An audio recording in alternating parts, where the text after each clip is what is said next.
मोहम्मद साहब की कहानी। हज़रत मोहम्मद साहब का जन्म अरब के प्रसिद्ध नगर मक्का में हुआ था।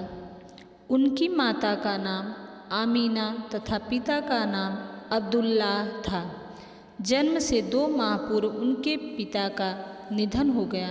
6 वर्ष की अवस्था में उनकी माता भी चल बसी। उनकी माता के देहांत के बाद उनका पालन पोषण उनके दादा अब्दुल मुत्तलिब ने और चाचा अबू तालिब ने किया। मोहम्मद साहब बचपन से ही बड़े नेक और शांत स्वभाव के थे। बड़े होने पर अपने चाचा के साथ व्यापार के लिए आसपास के देशों में जाने लगे थे। वे बड़ी लगन से काम करते थे। उनकी मेहनत और ईमानदारी की प्रशंसा दूर दूर तक फैल गई। इसलिए बाहर जाते समय लोग अपने आभूषण और बहुमूल्य सामान उनके पास रख जाते थे और वापस आकर ले लिया करते थे।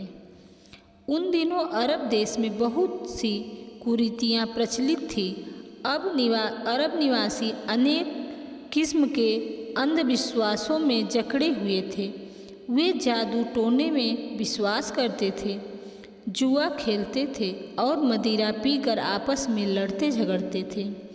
छोटी छोटी बातों पर अकड़ दिखाते और एक दूसरे के प्राणों के प्यासे हो जाते थे। ऊंची ऊंची दरों और सूद पर पैसा उधार ले देते थे। इन बुराइयों को देखकर मोहम्मद साहब को बहुत दुख होता था। उनका मन अशांत हो उठता था। मक्का के पास की पहाड़ियों में हीरा नाम की एक गुफा थी। वे प्राय उस गुफा में जाकर चिंतन करते और ध्यान में लीन हो जाते थे। वे समाज की इस बुराइयों को दूर करके उसे समृद्धि और सहयोग के रास्ते पर बढ़ाना चाहते थे। उन्होंने लोगों को बताया कि सभी मनुष्य बराबर हैं, कोई ऊंचा या नीचा नहीं है। उनका कहना था कि मनुष्य की वह रोजी सबसे पवित्र है जो उसने अपने हाथ से मेहनत करके कमाई है। वे बदला लेने में से क्षमा कर देना अच्छा समझते थे। वे कहते थे कि पड़ोसी को कष्ट देने वाला आदमी कभी जन्नत में नहीं जा सकता।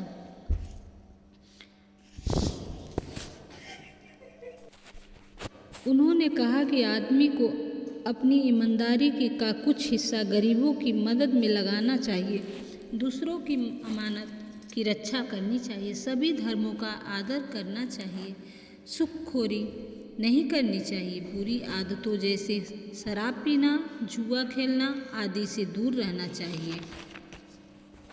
आरंभ में मक्का वालों को मोहम्मद साहब की बातें पसंद न आई।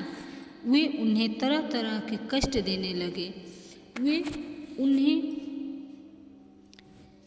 और उनके साथियों को बुरा भला कहते और उन पर पत्थर बरसाते।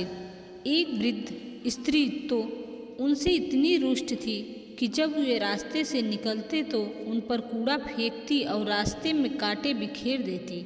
लेकिन मोहम्मद साहब उस रास्ते से चुपचाप निकल जाते और उस बुढ़िया से कुछ न कहते।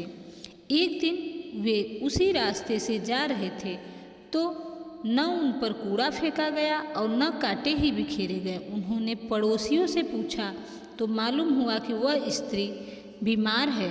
मोहम्मद साहब उसका हाल पूछने गए।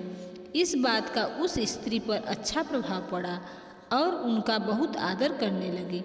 मक्का वालों के विरोध के बाद भी मोहम्मद साहब बराबर उपदेश देते रहे। मक्का वालों का विरोध बढ़ता ही गया और मोहम्मद साहब ने समझ लिया कि अब उनका यहाँ रहना कठिन है। अतः उन्होंने मदीना जाने का निश्चय किया। उन्होंने अपने पास रखी हुई दूसरों की धरोहर को अपने चचेरे भाई हजरत अली को सौंप दिया और उनको यह समझाया, लोगों को उनकी धरोहर लौटाकर तुम भी मदीना चले आना। अब मोहम्मद साहब अपने मित्र अबू बकर के साथ मदीना की ओर चल दिए। वे पहले शहर के बाहर एक गुफा में रुके। मक्का वाले जब उनके घर में घुसे तो मोहम्मद साहब वहाँ न मिले। वे ढूंढते लोगों को अपनी ओर आते देखकर अबू बकर घबराए, मगर मोहम्मद साहब ने कहा, अबू बकर घबराओ नहीं, खुदा हमारे साथ है, वह हमारी रक्षा करेगा।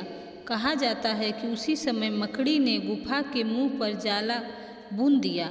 जब मोहम्मद साहब के विरोधी उन्हें ढूंढते ढूंढते गुफा के पास पहुँचे तब उन्होंने गुफा के द्वार पर मकड़ी का जाला तना हुआ पाया। इससे उन्होंने समझा कि गुफा में कोई नहीं है। वे आगे बढ़ गए और मोहम्मद साहब को न पा सके। 3 दिन गुफा में रहने के बाद मोहम्मद साहब ऊँटनी पर चढ़कर मदीना की ओर चल पड़े। मक्का से मदीना की यात्रा हिजरत कहलाती है और इसी से हिजरी सन शुरू होता है। कुछ दिन बाद मोहम्मद साहब ने एक मस्जिद बनाने की बात सोची।